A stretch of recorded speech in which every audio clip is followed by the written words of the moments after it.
बे बाथि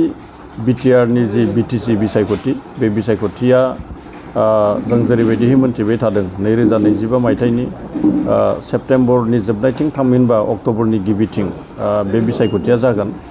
आरो बे बिसायख'थिनि थाखाय जोंनि इउपिपिएल दोलोआ सा 18 बा मोन 18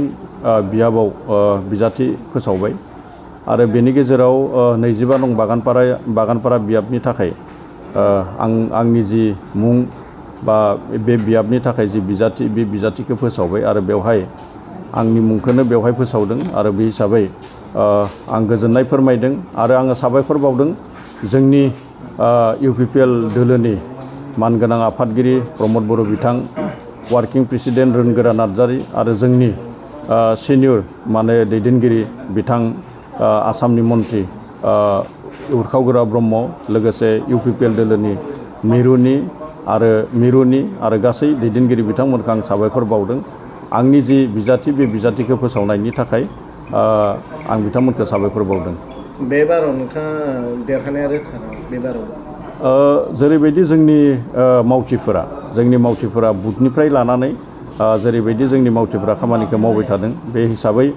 जोङो नुनो मोनदों दि नैबे जोंनि 25 नं बागानपारा समस्थियाव जोंनि जि देरहानाय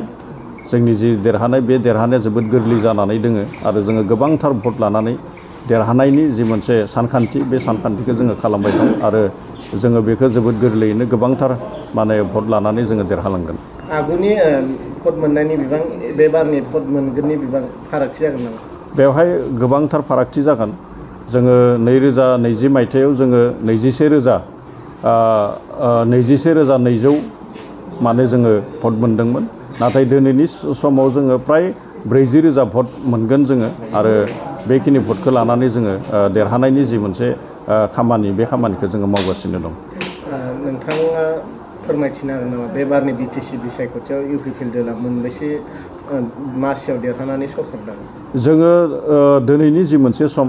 जोंनि जिखिनि मोनसे रिपर्ट बे रिपर्टआ बुंबाय थादों दे खमैबो जोङो 28निफ्राय 30 मासि लानानै जोङो इउपिपिएल दोलोआनो जायखौ इंराजियाव एबसुलुट मेजरिटि होननानै बुङो बे एबसुलुट मेजरिटि लानानै जोंनि आथिखालनि बिटिआरनि चिफ जोंनि इउपिपिएल दोलोनि आफादगिरि बिथां प्रमद बर' बिथांनि दैदेननायावनो फैगौ जि बिटिआरआव बिटिसिनि जि बाथि सरकार बे बाथि सरकारखौ दानाया जोंहा रोखा जानानै दं। 100% रोखा जानानै दं।